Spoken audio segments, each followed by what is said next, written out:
Hello, everybody. Welcome to Chapter 3, Sustainability and Health.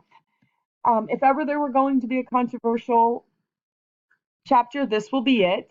In this chapter, we actually discuss the concept of global warming and climate change as a result of human interaction with the world, the environment, the earth, and the controversy that goes along with that.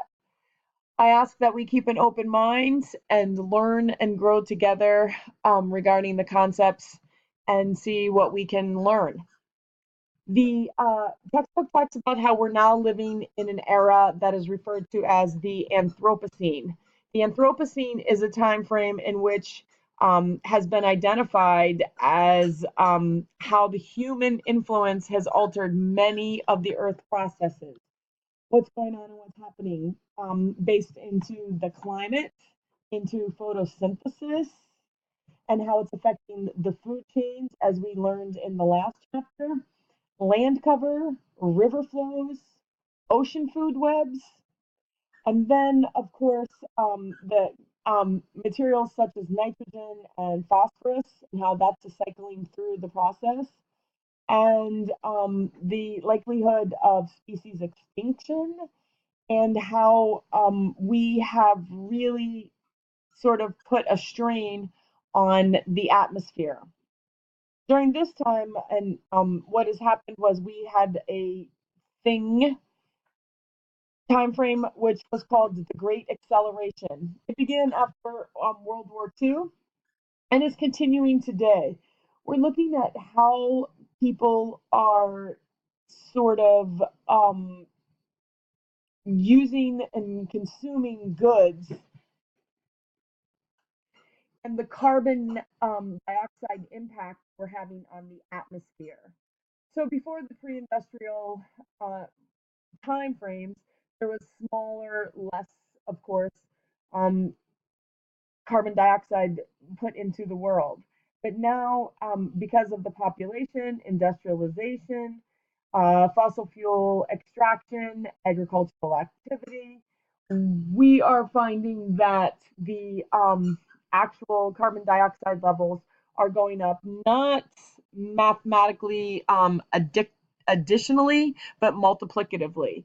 And we are right now currently in the second sort of movement or stage when it comes to our Anthropocene era, in that not only is it just the industrialized countries who are doing this, we've made some laws and rules, and we've sort of tried to put a damper on that, what we've been doing. But many of the other countries are becoming industrialized. They're sort of going through the same process. So they would include China, India, Brazil, Indonesia, and they're also impacting the environment in a big way. So what we're trying to do here is determine how, as a group of people, we once again can take ourselves out of the individualized ideal and turn us into what we would consider a group effort and something that we can work together towards adjusting um, and building a better earth for all. The interesting thing is that when we first started our efforts back in the late 60s and early 70s, we had a sort of philosophy that we should begin sustainability. Sustainability was a word that was used initially, and what we really had intended it to be, or sort of what it was grounded in, was conservation. We wanted to make sure that we were actually, managing the resources um, of the environment, including the air, the water, the soil, the minerals, and the living species, including us, human life.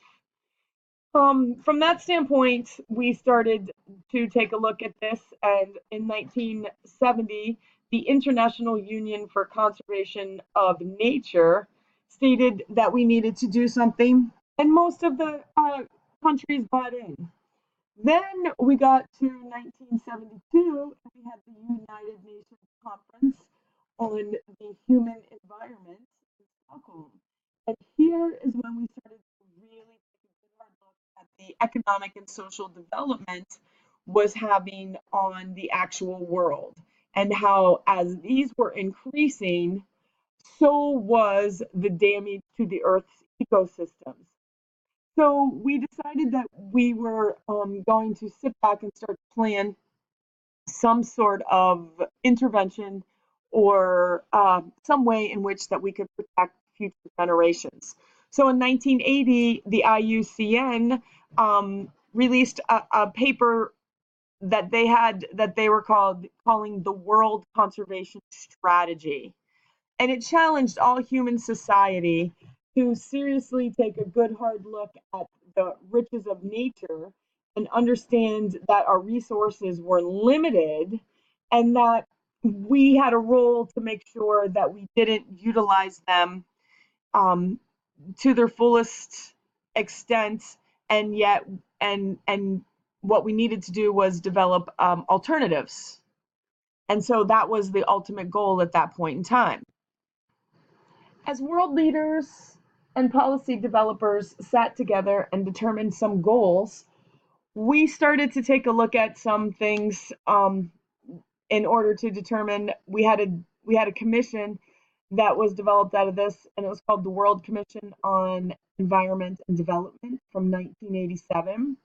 And they decided that we, as a group of humans, would be able to come up with technology and through innovation overcome the limits of growth. This report that was released was called the Brundtland report, and it, while mentioning the fact that we needed to have some limits and that there would need to be some careful consideration about how these might be imposed, and really focused much more on, instead of the limits, what we as humans could create to solve the problem.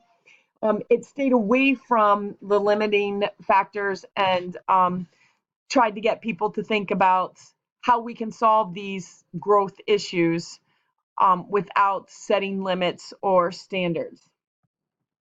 The policy continues, and our goals are to, again, consider what human consumption is doing to actually affect the world.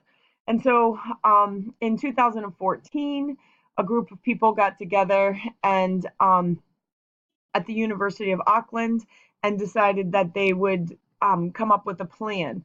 Their plan was called Planetary Health, and it was based off of the ideal that the unsustainable practices of human consumption are threatening the health on an unprecedented scale. They believed that we must take action immediately, because that ultimately our overconsumption in unsustainable lifestyles would cause the collapse of our civilization. While this may seem drastic to some of us and unrealistic to others, the interesting thing is that there's several research articles and lots of documentation that you may be able to formulate your own opinion.